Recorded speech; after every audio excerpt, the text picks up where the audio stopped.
Hey, thank you so much for having me. So this is Albert. He's a rescued camel from Brightside Farm Sanctuary, and I'm Jesse from Animals Australia. Because I had to put in more graphs and numbers for you guys than I usually do, I had to sneak a camel in somewhere. You're not going to see Albert again, I'm sorry.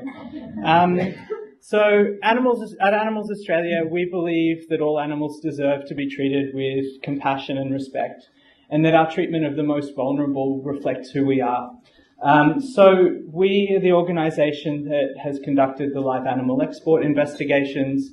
Our investigations into live baiting in the greyhound racing industry is what sparked the recent ban in New South Wales of greyhound racing.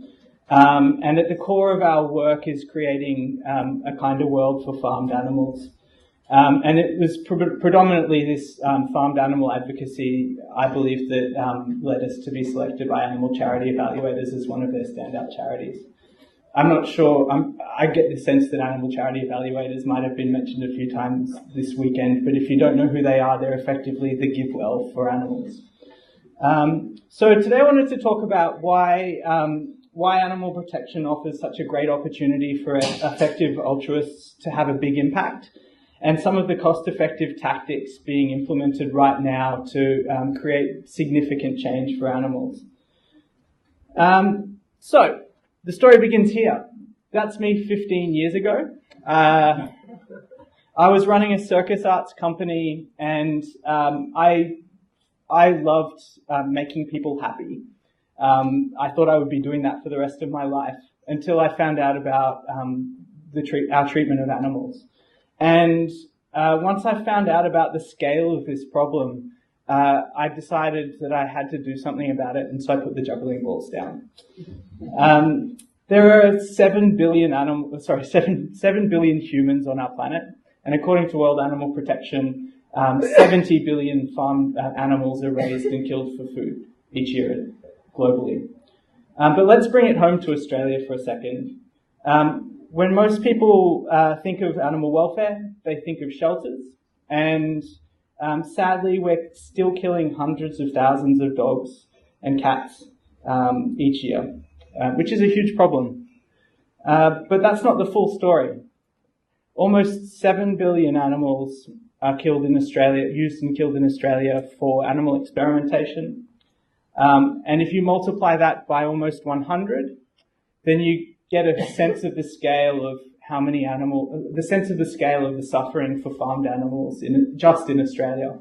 But then let's add to that marine animals.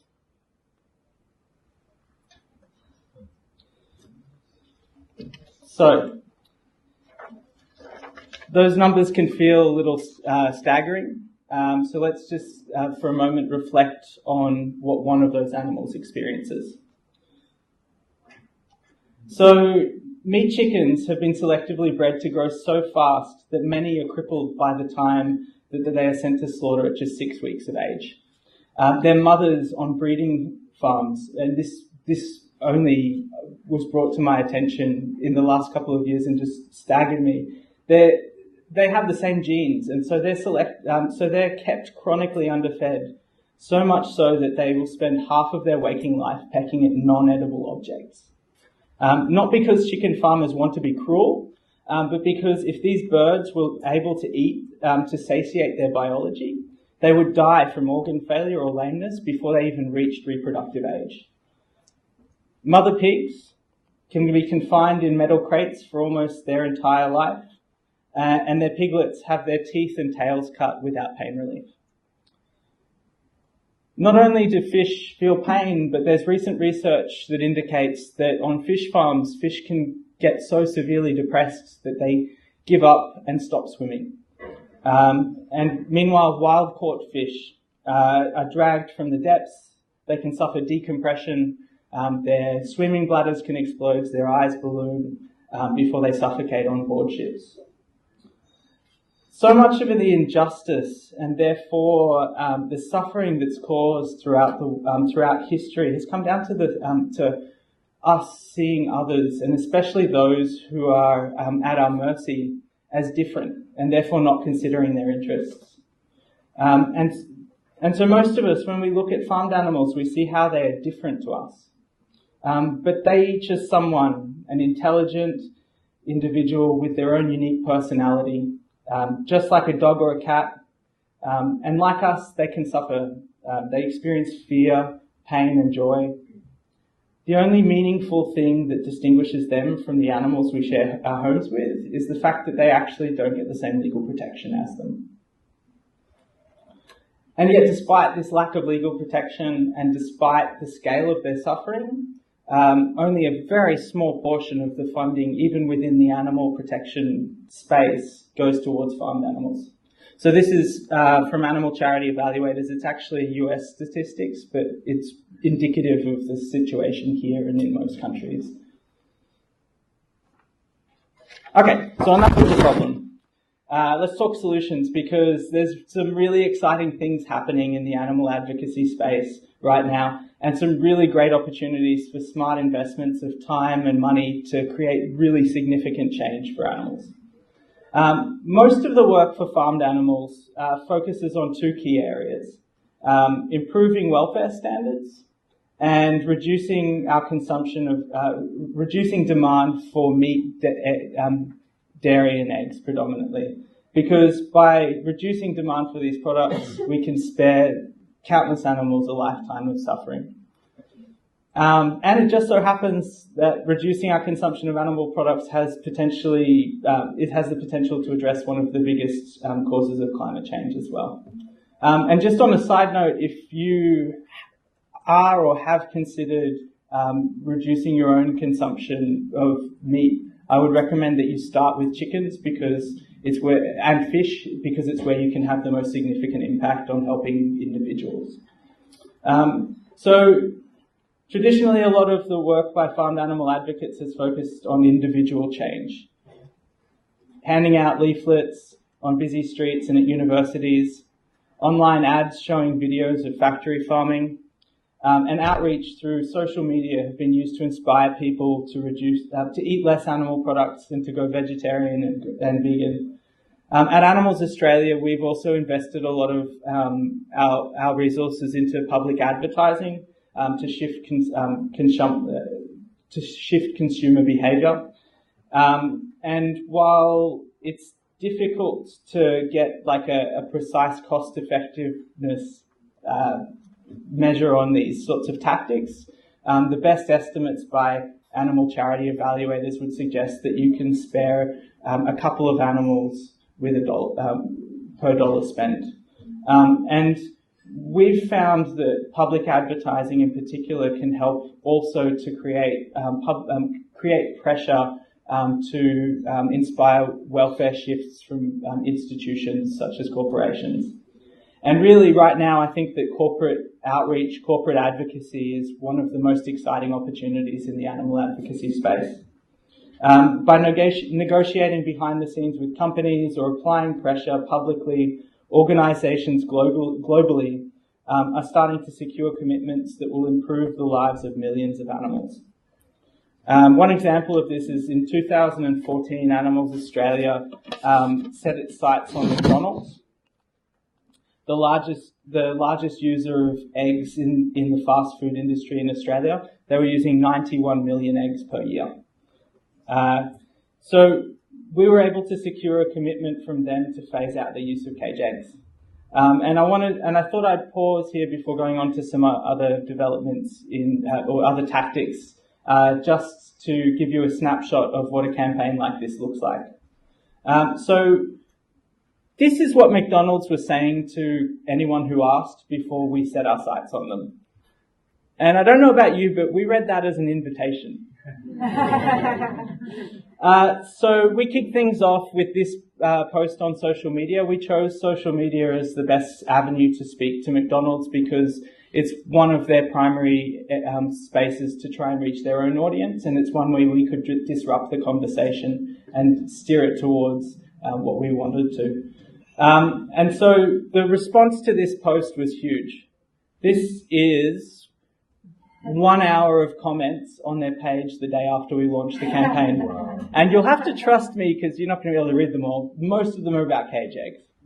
And one of the things that Animals Australia is blessed with, and we've worked a long time to get to where we are with our supporter base, but we have a very dedicated supporter base who just do remarkable advocacy to support our campaigns.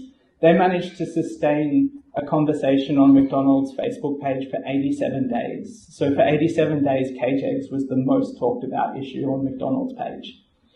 But we knew that we need to sustain that conversation and sustain that interest in other ways. And several weeks into the campaign, we received some footage from a New South Wales battery cage facility, one of McDonald's suppliers, companies that supplied McDonald's. And so we released this footage. This hen is actually living underneath the cages in the manure pits. And this story made it onto the front page of news.com.au. But McDonald's is used to being targeted by activists. Like, they've had everyone have a go at them. And so we knew that we needed to figure out a way to get their attention and use the voice of a messenger who they couldn't ignore. And if you think about McDonald's, they have Ronald McDonald House, they have Happy Meals, they have playgrounds in their outside their restaurants. You can sort of see where I'm going with this, right? So we invited supporters who had children who cared about animals to contribute videos, video messages to McDonald's, and we put them together into a little package. And this is what we came up with. Dear McDonald's, please stop putting chickens in cages. Hi, my name's Maple. I don't want chickens to be in cages, because I want them to be free and happy.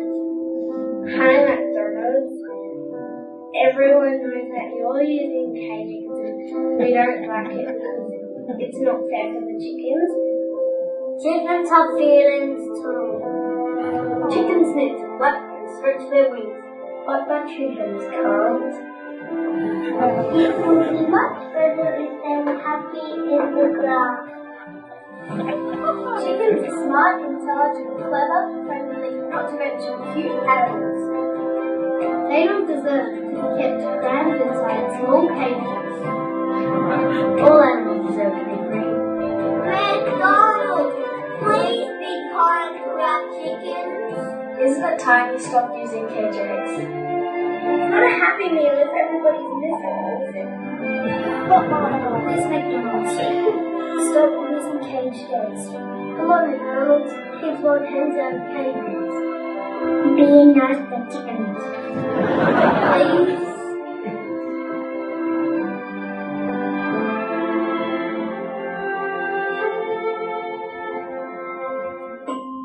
Please stop putting them in cages.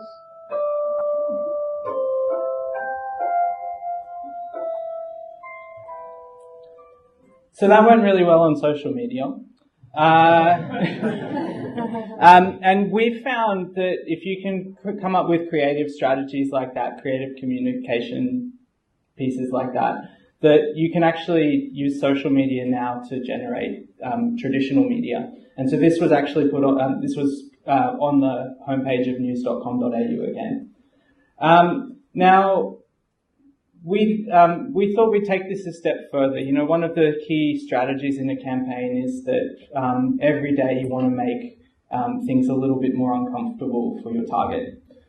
So we decided to start publicly fundraising to put this onto TV.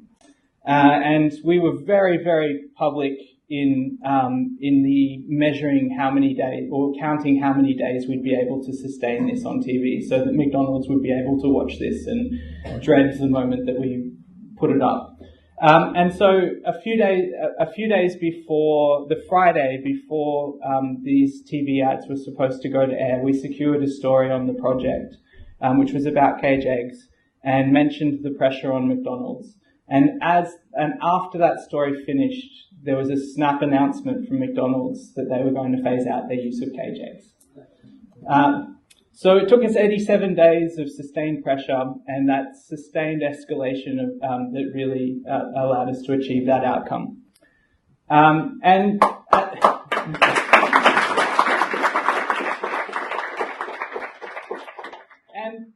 you might have seen my face light up when I talked about our supporters before. They're awesome. They switched their focus immediately to Subway and to Hungry Jack's. And 3 days later, Subway made a commitment to phase out their use of cage eggs as well. It took us a little bit longer with Hungry Jack's, but they've come to the table as well. And all up, this campaigning has spared about 330,000 hens from life in a battery cage. That's just, considering hens that are in there right now. And that was at a cost of about 13 cents per animal. And every time we run a campaign like this, we're learning more about how to make it more efficient. The momentum is picking up, and so the cost per animal is going down. So we just recently ran a similar campaign targeting Aldi. You might even notice that's almost exactly the same thing we kicked off our McDonald's campaign with, and it ended the same way with Aldi making a commitment. And that campaign, the cost was our conservative estimate is that we're going to spare that's going to spare about 680,000 birds from life in a cage, and that was about 4 cents per animal. And again, that's really just only looking at the animals in the first year. If you project that over a longer period and consider the animals who will be in there the year after and the year after, then the cost per bird goes significantly down. Now, I think that there's huge scope for this to be scaled up. There is, both here in Australia and globally, we're not the only ones working in this way. Right now, there are still 12 million hens in battery cages in Australia. And, battery cages are still the norm in so many parts of the world. In the US, we're seeing what can happen when there's a significant investment of energy into this space, and this is scaled up. The Humane League, Mercy for Animals, HSUS, and a number of other really outstanding organizations have been working together using similar tactics to what we've been using here. And they've just reached a tipping point. I'm on an email list with campaigners in the US, and it's rare that a day goes by that I don't get an email from them saying that another company has made a commitment to go cage-free. I'm staggered by the pace that they've managed to reach over there. And in November last year, before they really hit their stride, they were estimating that they had a cost per animal spared of about 2 cents. So I don't even know what it would be now. It's just incredible what they're doing. So while farmed animal advocacy represents the core of Animals Australia's work, we also campaign for in a number of other key areas. Issues like puppy farming, live export, live baiting have helped us reach a large mainstream audience who may not have immediately had an interest in farmed animals. But with a foot in the door, we can now have conversations with them about farmed animals and deepen their engagement. The numbers of animals affected by these industries is certainly smaller than factory farming. When you're talking about live export, it's still millions, but it's about 3 million per year. Puppy farming is in the puppy farming and live baiting or greyhound racing is in the tens of thousands. But when we take on these campaigns, it's usually because we, in addition to seeing the merit in helping alleviate the suffering of these animals, we also recognize significant opportunities to achieve strategic benefits or to set precedents that could really, in the long term, have positive outcomes for animals. So our live export investigations have forced the introduction of the first live export regulatory system in the world. It's accelerated the take-up of better animal handling practices and of pre-slaughter stunning in places like Jordan and Indonesia. And it sparked debate about animal welfare in countries where there just hadn't been any before. We also have strong anecdotal evidence that live export is a motivating factor for many people to reconsider eating meat. And not only is this a pattern we've identified amongst our own supporters, we've heard from several meat industry sources that after major live animal export exposés, they see a dip in meat purchases of 10 to 15%. So it's sort of ironic that the livestock industry's support of live export might actually drive down their local sales. And the evidence gathered by Animals Australia and Animal Liberation Queensland of live baiting in greyhound racing is still setting important precedents for animals. In response to this investigation, we've seen the establishment of a joint animal welfare task force in Queensland between the RSPCA and the Queensland Police. The courts have handed out some of the toughest penalties ever for animal cruelty, and you've probably heard in recent weeks that New South Wales has decided to actually ban greyhound racing on the basis of animal cruelty. For that's significant for a government to make that decision on the basis of animal cruelty, and for a Conservative government to do that is just remarkable. That's Mike Baird's quote. Yeah, so these issues have also finally sparked debate over the conflict of interest caused by the Department of Agriculture also being the department that's responsible for animal welfare. That just doesn't make sense, and it's the norm in most states in Australia. It's the norm at a federal level. We need to have that debate to try and shift that conflict. And both of these issues have generated tens of thousands of news stories and helped elevate the profile of animal protection in the eyes of the public and politicians and the media. Before we really started getting traction with live export, we weren't the go-to organisation for comment on a lot of animal issues since about 2011, and when live export really sort of blew up. We've had a greater platform to be able to speak on animal issues more broadly. And while the impact is hard to measure, I believe that these issues, and in particular live export, plays into the fact that today Australia is the third fastest growing market in the world for vegan products. I bet you didn't realise that you're at the epicenter of Googling for the word vegan.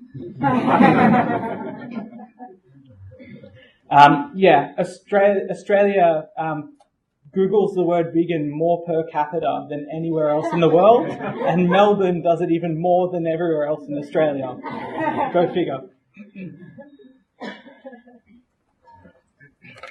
And look, there are still a lot of gaps in our knowledge about what is most effective for animals in animal advocacy. So there's great scope for the animal movement to further optimise our advocacy, our efforts. And globally, there are some really smart people and organisations working to fill in those gaps, those knowledge gaps. So I've already mentioned animal charity evaluators. They do a brilliant job of researching both interventions and charities to recommend the best places to invest your time and money to get outcomes for animals. And not only are they helping donors give effectively, but their charity recommendations have actually helped a collection of some of the most effective organisations in the world find each other, share resources, and work better together. Faunalytics brings together the latest research on animal advocacy to help increase the animal movement's impact. The Humane League Labs are doing important research into what interventions and messaging will help inspire the largest reduction in consumption of animal products. And the Centre for Effective Vegan Advocacy really just lives up to its name. They're training organisations and advocates in how to advocate more effectively. And the Vice President of Mercy for Animals, Nick Cooney, has written some fantastic books that can help anyone, not just in the animal advocacy space. So I got into animal advocacy because of the scale of the problem. I stay in animal advocacy because I see huge opportunities to make a really big difference and reduce huge amounts of suffering. Amongst the many worthy causes, there are a few that I'm aware of where just a few cents or a small investment of time can spare an intelligent, sensitive individual from such significant suffering. And that brings me to you guys. Or a black screen, one of the two. You guys! Because there are really two bottlenecks that we have in the animal movement right now. It's people and funds. The animal movement has some really talented advocates in it already, but we're in a period of rapid growth. I think we've hit our stride in a lot of spaces, and we're ready to scale up. And as we grow, it's a challenge to find smart, talented advocates to hire or to have as volunteers. And I think that there's